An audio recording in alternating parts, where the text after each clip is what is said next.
O enredo é de filme de espionagem e a crise, a maior da diplomacia brasileira no governo Dilma Rousseff. Depois de 15 meses asilado na Embaixada do Brasil em La Paz, o senador boliviano Roger Pinto Molina empreendeu uma fuga surpreendente para o Brasil. A operação foi organizada por Eduardo Saboia, encarregado de negócios do Brasil no país vizinho. Saboia usou um carro da representação diplomática para, em segredo, transportar o senador da capital boliviana, La Paz, até a cidade de Corumbá, no Mato Grosso do Sul. De lá, Molina seguiu para Brasília num avião providenciado pelo presidente da Comissão de Relações Exteriores do Senado, Ricardo Ferraço. A fuga pegou o governo brasileiro de surpresa, irritou a presidente Dilma Rousseff e provocou a queda do chanceler Antônio Patriota. Na raiz da crise está a recusa do presidente boliviano Evo Morales em conceder salvo-conduto para o senador oposicionista deixar o país. Quais os motivos da recusa do Evo Morales? Por que em 15 meses de negociações o Itamaraty não conseguiu resolver o impasse? E o que esse episódio revela sobre a diplomacia brasileira? Ao justificar a fuga, o diplomata Saboia disse que o senador boliviano vivia praticamente em cárcere privado e que ele se sentia um agente do DOI-CODE. A menção ao órgão de repressão da ditadura irritou ainda mais a presidente Dilma. Abre aspas, a embaixada é tão distante do DOI-CODE como o céu do inferno. Fecha aspas. E para falar da fuga do senador Molina, das relações do Brasil com a Bolívia, de Evo Morales e dos rumos da diplomacia brasileira, recebemos Ricardo Ferraço, o senador do PMDB do Espírito Santo, presidente da Comissão de Relações Exteriores do Senado, que conseguiu o avião que transportou o senador boliviano de Corumbá a Brasília. E Ricardo Senes, cientista político, coordenador do Grupo de Estudos da Conjuntura Internacional da USP. Sejam muito bem-vindos. Em primeiro lugar, eu gostaria que vocês analisassem a atitude do encarregado de negócios Eduardo Molina. Quer dizer, como classificar o gesto dele de tirar alguém sem salvo-conduto, Eduardo Saboia, desculpe, de tirar alguém de dentro da Embaixada do Brasil em La Paz e trazer para o Brasil sem autoridade dos superiores? Mônica, muito mais que um diplomata, nós temos ali um ser humano que estava gerenciando uma situação injustificável. Há mais de 450 dias, um asilo político concedido pelo governo brasileiro, não sendo respeitado pelo governo da Bolívia. A consequência natural deveria ser o salvo-conduto. O salvo-conduto não era dado. A estratégia do governo boliviano era produzir todo o ambiente para que, na prática, o senador confinado, não na residência do embaixador, mas confinado no escritório do consulado, numa condição absolutamente improvisada. Eu estive lá, sem acesso à visita, à orientação religiosa, sem tomar sol, 450 dias, muito mais que um diplomata. O Eduardo Saboia foi um ser humano que decidiu o que decidiu em circunstâncias absolutamente restritas. Portanto, eu acho que ele agiu em conformidade, inclusive, com o que consagra a Constituição Federal no seu direito fundamental, que prescreve que as relações internacionais, a prevalência pelos direitos humanos. Foi isso que moveu a solidariedade humana do Eduardo Saboia. Foi ousadia, foi heroísmo, foi solidariedade, foi indisciplina. Eu acho que tem um pouco de cada um desses elementos. Que foi indisciplina, não há dúvida. Ele é um funcionário, ele tem um lado humano, e acho que como funcionário ele tem direito de tomar opções, como você, com qualquer organização você tem direito, a gente pode julgar ele do ponto de vista humano, tomou a decisão dele, sabe o risco, do ponto de vista da carreira e etc. Agora, do ponto de vista da diplomacia, da função que ele estava exercendo lá, claro, foi uma quebra de hierarquia. Ele não poderia ter tomado essa decisão, ainda mais fazendo um trajeto e uma estratégia, como foi, que estava implicando não só a opção dele, mas a relação do Brasil com a Bolívia de maneira geral. Mas o homem é o homem em suas circunstâncias. Ué, mas tudo bem. A circunstância dele é ser um diplomata também, digamos. Ele poderia ser acusado de prevaricação, porque a saúde do senador Molina se deteriorava, ele em profunda depressão, falando em suicídio. Imagina se esse senador morre lá no consulado boliviano, ele seria acusado de ser omisso. Eu acho que a omissão é o pior dos pecados, é a mãe deles todos. E o que ele fez foi tomar uma atitude em vista da ausência de atitude do governo brasileiro, que não tem se postado, não tem se colocado, não tem se feito respeitar desde sempre as relações com a Bolívia. Agora, no Jornal das 10 dessa terça-feira, o jornalista, comentarista João Domingos disse que o Eduardo Saboia escreveu, sim, um telegrama comunicando o chanceler Antônio Patriota de que ele, de fato, estava planejando retirar, não dizia quando, nem exatamente como, retirar o senador Molina da Bolívia. Isso quer dizer o quê? Não, então, eu acho que é muito possível. Conhecendo a corporação diplomática, é muito difícil que o Saboia tenha tomado essa decisão sem conversar com o parceiro e até mesmo comunicar que, vamos tomar essa decisão de sério. Agora, entre ter comunicado e ter recebido autorização, tem uma distância enorme. Tá certo? Que a comunicação e a possibilidade devia estar circulando entre não só a corporação, mas pessoas até fora da corporação, acho que com pessoas do parlamento, etc., que estão envolvidas, é muito possível. Agora, a autorização não ocorreu. Então, o fato de ter enviado alguma... Não exime ele de ter quebrado a hierarquia. Agora, de novo, eu acho que são duas dimensões que a gente tem que analisar separadamente. Um é, vamos dizer, a decisão e até o dilema que o diplomata estava vivendo, e correndo o risco de ter uma pessoa enferma na sua mão, etc.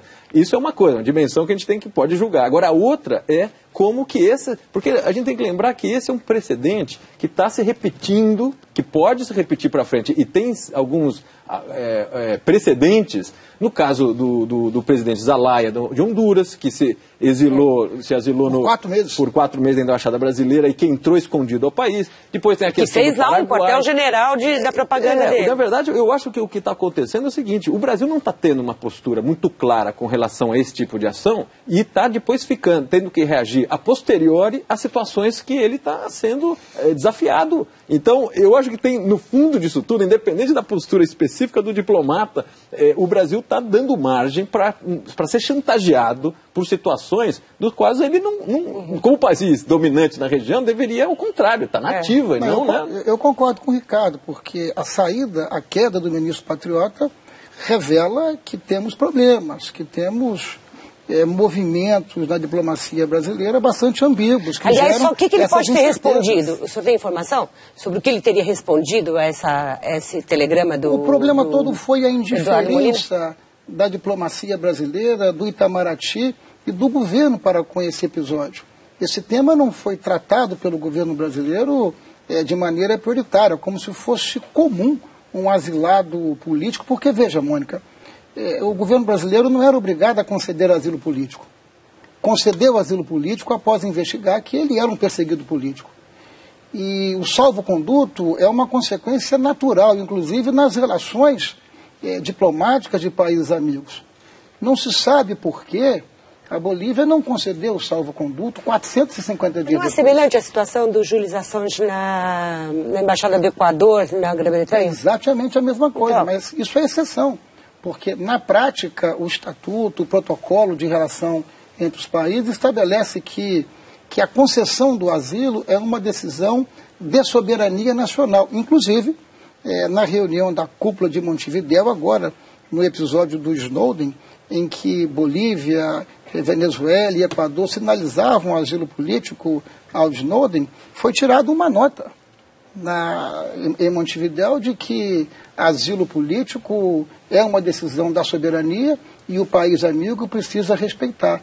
O que não é concebível é que a Bolívia não tenha dado salvo-conduto para que essa situação. E o que pode ter levado Evo Morales a não conceder esse salvo-conduto durante tanto tempo? Ele estava usando aquela situação também para sua imagem interna, para o seu discurso político, ou ele estava irritado com o Brasil? Então, eu acho que, de novo, tem um pouco de cada questão. Eu acho que, objetivamente, ele estava, o governo boliviano estava criando uma situação política de fato, estendendo essa situação, obviamente, para barganhar outros temas que têm a ver com a relação bilateral, seja no campo da segurança, seja no campo econômico, qualquer que seja. Agora, de novo, o julgamento do Brasil com relação a ter concedido o asilo para o Molina, para o senador Molina, é uma decisão que, de alguma maneira, colocou fez um julgamento sobre se ele era um criminoso comum, um criminoso político. Tá certo? Ou ele era um perseguido político. Tá certo? O Brasil tem entrado nesse dilema de uma maneira muito pouco preparada. Né? Mas você acha que a posição do Brasil mais correta seria negar o asilo, devolvê-lo às autoridades? Isso é um problema político. O Brasil, na verdade, ele tomou a primeira decisão, tá certo? Concedeu o asilo diplomático, que é direito temporário daquela pessoa permanecer a salva ali dentro daquele espaço territorial brasileiro, tá certo? Mas não necessariamente a segunda decisão, que é do asilo político propriamente dito, está tomada. Ou seja, porque entre um e outro, um ato e outro, tem muita negociação a ser ocorrida. Agora, de qualquer maneira, quando o Brasil assumiu esse primeiro, ele sabia que a consequência seria começar uma negociação com o governo boliviano. A situação não estava resolvida, a situação estava começando ali. Tá certo? A resolução dela era a autorização posterior do governo boliviano para deslocar o senador para o território brasileiro e aí fazer um julgamento se era o caso ou não de conceder um asilo político. O Brasil entrou na negociação, mas ele não sabia para onde isso podia dar. O governo boliviano resolveu tentar, e o que é parte do direito dele. A gente precisa reconhecer que podemos ser contra, mas o fato é que eles estão no direito de assumir essa postura. Claro que sim, mas se o Molina é um criminoso comum, por que o Brasil concedeu asilo político? O Brasil não é obrigado a conceder asilo político. Concedeu o asilo político 11 dias depois que o cidadão Molina, que o senador Molina solicitou. E não é o embaixador que concede, é o embaixador, é o chanceler e é a presidência da República. E de lá para cá, se havia algum indicativo ou indício que ele era um criminoso comum, por que o asilo político não foi interrompido, não foi suspenso? Mas há uma hipótese de que o chanceler Antônio Patriota, o ex-chanceler, tenha convencido a presidente Dilma disso, depois vem o grande imbróglio de 14 meses e ela acumulando uma grande irritação com a situação que foi criada. Será que ela foi mal aconselhada ou será que havia convicção mesmo de que ele era um prisioneiro político da Bolívia, um perseguido político?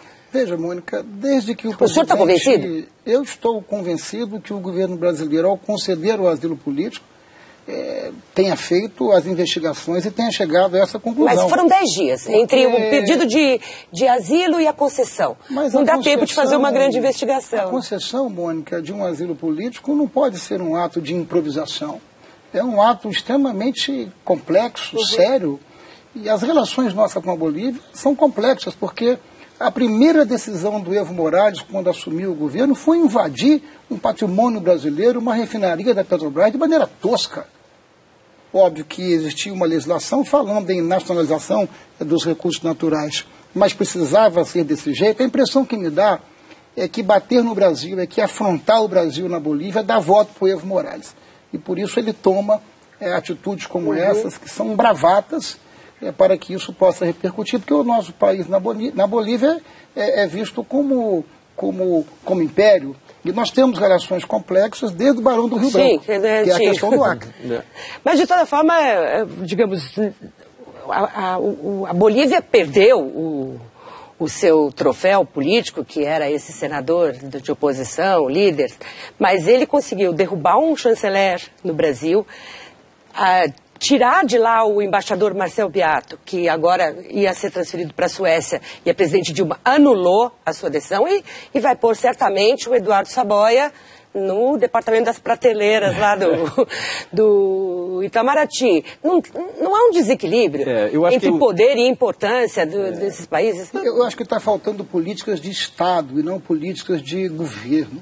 Essa é a questão central que nós conversávamos aqui, né, Ricardo? Eu acho que concordo um pouco com o senhor, mas com relação a essa específica, ao que a Mônica comentou, tem uma sintonia clara aí entre, talvez, a Dilma, a presidente, e a situação diplomática, né? Então, desde o caso, vamos dizer, do caso concreto, de ter concedido um asilo diplomático dentro da embaixada, e não ter seguido a negociação de maneira mais forte para gerar um asilo político, pode ter sido esse tipo de falta de sintonia entre a diplomacia e a presidente. Nessa questão, de novo, entre o que ocorreu nesse fato e a derrubada do ministro, de novo pode estar associado a essa disfunção. O que parece é que presidência e diplomacia não estão alinhadas. Está tendo um conflito aí muito claro que está se repetindo. Vindo de onde? Quer dizer, muitos dizem que o estilo low profile, discreto do Antônio Patriota não faz a cabeça da presidente Dilma, que preferiria alguém mais firme e com mais presença, com mais voz. Mas na prática nada... A Dilma não é muito dada a questões diplomáticas, ela não é muito dada a temas internacionais, tá certo? A Dilma tem tomado, independente dessa questão de estar mais ou menos politizada a nossa política externa, ou partidarizada, o fato é que o grau de envolvimento da presidenta com temas internacionais é muito baixo. Eu acho que acaba tendo pouca vivência, pouca informação, não confia na diplomacia para ser o seu intérprete, desconfia muito das posições da diplomacia. Eu acho que o histórico do Patriota e os conflitos com a Dilma mostra um pouco isso, como ela sistematicamente desconfiava ou não confiava nas orientações. Já havia relatos já há bastante tempo de que ela se irritava muito com ele, né? Que ele realmente não era o perfil predileto, né? Confere isso. A minha impressão é exatamente essa, que o episódio dessa circunstância toda, com esse asilado, o senador Molina, foi apenas a gota d'água de uma fadiga que se comenta em Brasília com muita ênfase, com muita intensidade, talvez pela falta de uma indignação por parte do ex-chanceler Patriota em relação aos fatos que estavam relacionados à política externa brasileira. Mas você diria que havia uma orientação clara do Planalto para tolerar isso que Eduardo Saboia denunciou, ou seja, a embromação toda na concessão do salvo-conduto? Eu acho que há uma determinada orientação política nessa questão. Vem do Planalto ou vem do Itamaraty? Eu acho que vem do governo, porque o governo tem sido, a diplomacia brasileira tem sido muito leniente, não apenas nessa questão com a Bolívia, mas no trato cotidiano das nossas relações no Mercosul com a própria Argentina. É como se houvesse uma orientação de governo para o interesse nacional estar submetido a uma determinada conveniência ideológica. Eu acho que esse episódio merece uma reflexão, porque também não é uma questão de você tirar o Patriota e colocar, enfim, quem quer que vá para o lugar dele, mas é um problema de método, de conceito, de princípio e de procedimento. Você disse que a presidente Dilma não tem muito interesse pelos temas internacionais. No governo Lula a gente ainda viu bastante atuação do presidente no mundo afora. E a presidente Dilma, de fato, ela faz viagens que não dão grandes repercussões e todo o olhar dela é voltado aqui para o continente, em que o Brasil, de certa forma, procura encolher o seu tamanho diante dos vizinhos. Isso vai levar a quê? Eu acho que esse contraponto é interessante. Quando você pega a diplomacia do governo Lula, não, diplomacia, eu diria as estratégias externas do Lula de maneira mais ampla, a diplomacia parte dessa estratégia. Você viu um alinhamento muito interessante entre Lula, Celso Amorim e o Marco Aurélio, que é o assessor internacional do Lula. Essa trinca, esse trio funcionou bastante bem. Você pode discordar ou não da linha deles, mas eles estavam bastante afiados, eles entravam junto nas questões. Quando você passa para o governo Dilma, primeiro você vê um profundo enfraquecimento da diplomacia, tá certo? Você vê um certo deslocamento do Marco Aurélio no processo de decisão e uma presidenta que dá muito pouco valor aos temas internacionais. A Dilma, eu diria que ela vê o tema internacional por uma lente que é de um benefício econômico para o Brasil. Ela tem uma visão muito pouco estratégica, ela está pouco disposta a mobilizar recursos para temas de longo prazo. Então você vê, por exemplo, nos fóruns internacionais, você vê o Brasil fortemente retraído. Toda aquela dimensão que o Lula tentou dar, de uma posição no Conselho de Segurança, interferir em algumas negociações, a Dilma tira fora e fala, olha, não vou gastar munição com isso, meu foco aqui é crescimento econômico. Argentina, saldo comercial, Venezuela, saldo comercial com investimento, e aí acontece, na verdade, talvez... Isso é força e a fraqueza, também, na medida que é capturada. Exatamente, e a força e a fraqueza. No medida em que ela vai tomar decisões ad hoc com relação a algumas questões, e fora de uma estratégia mais ampla, em particular no espaço regional, ela fica vulnerável para qualquer circunstância não prevista, ela está na defensiva. E é isso que nós estamos vendo do Brasil. O Brasil está sempre na defensiva. No caso do Paraguai, parece que foi o último a saber do assunto, sendo que são dois países que, a rigor, estão na nossa esfera de influência. Se a gente não consegue ter uma ação minimamente coordenada na Bolívia e no Paraguai, nós vamos ter onde? Né? Mas já temos um novo chanceler, o ministro Figueiredo é alguém experimentado nos foros internacionais e temos ainda um problema com a Bolívia, que ainda continua pedindo explicações. O que vai acontecer nos próximos dias, é o que eu pergunto a vocês, daqui a pouquinho, depois do intervalo. Analisamos aqui com nossos convidados as consequências do incidente, se é que a gente pode chamar assim, da retirada do senador Molina da Bolívia para cá. E eu pergunto quais vão ser as consequências disso na relação com a Bolívia. Isso é fácil de consertar daqui para frente ou não? Ou vai ficar uma ferida aberta com consequências? O novo chanceler Figueiredo pode ter um estilo mais adequado ao que a presidente Dilma espera? Mônica, veja, o que o governo vai fazer, eu sinceramente não sei. Eu sei que a Comissão de Relações Exteriores continuará sendo protagonista, continuará acompanhando, continuará fiscalizando, continuará chamando para si, cumprindo com suas prerrogativas. Quer dizer, quem tem o protagonismo da política externa é o Poder Executivo, é o governo federal, é o Itamaraty. O nosso papel no Senado é se incorporar a esse debate, porque a política externa ela é fundamental nesse mundo. Você conseguiu até o avião para o senador sair de Corumbá para Brasília? Eu tive que conseguir. Foi avisado quando? Eu fui avisado, na verdade, Mônica, dias antes. O clima estava insustentável e o diplomata Eduardo Saboia emitia sinais para os seus superiores que a situação estava insustentável e que a indiferença com que Brasília acompanhava a situação deixava ele numa situação muito constrangedora que ele deveria tomar uma posição. Eu, no sábado pela manhã, tomei conhecimento da chegada deles lá em Corumbá, escoltado por fuzileiros navais, e diante do apelo do diplomata, eu não tive outra iniciativa que não tomar uma atitude e tirar esse senador de lá para que as coisas não piorassem. Você acha que vai mudar alguma coisa com o chanceler Figueiredo? Acha que vai ter alguma consequência importante esse caso? Eu acho que não necessariamente vai mudar. Eu acho que esse é um evento aí, um episódio dentro de uma coleção aí de temas, os corintianos presos. Você tem uma série de temas na relação bilateral e é assim mesmo, porque nós estamos falando de um espaço de muita interdependência. A gente tem muito brasileiro do lado de lá, muito boliviano para cá, a gente tem a relação energética importante, esse espaço aqui da Bolívia na fronteira com o Brasil, ela está muito integrada economicamente com o lado brasileiro.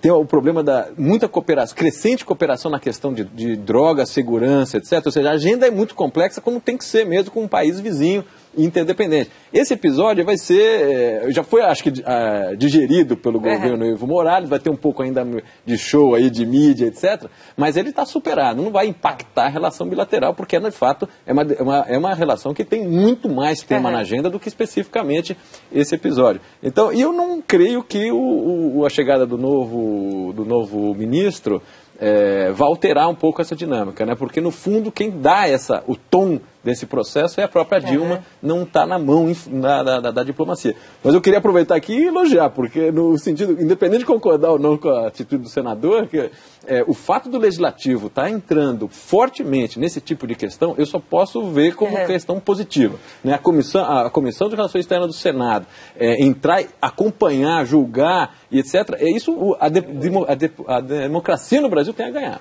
Nós temos 3.600 quilômetros de fronteira com a Bolívia. A fronteira seca com a Bolívia é maior do que a fronteira do México com os Estados Unidos. E é uma fronteira com muitos desafios, com crimes transnacionais, com tráfico de drogas, com tráfico de armas. Por isso que nós estamos também lá na comissão trabalhando para que o CISFRON, que é um programa eficiente de monitoramento das fronteiras, possa virar realidade. Precisa funcionar, porque grande parte das drogas que infernizam a vida das famílias brasileiras vem da Bolívia. E nós não podemos conviver com isso com indiferença. Então, pelo que está para a gente concluir, que quem, digamos, paga esse pato de maneira mais cara são Patriota, Marcel Beato e Eduardo Saboia. Muito obrigada pela participação aqui. Obrigado, Ricardo Ferraz. Obrigado, Ricardo Senes. Obrigada a você também que nos acompanhou. A gente volta na quinta-feira. Até lá.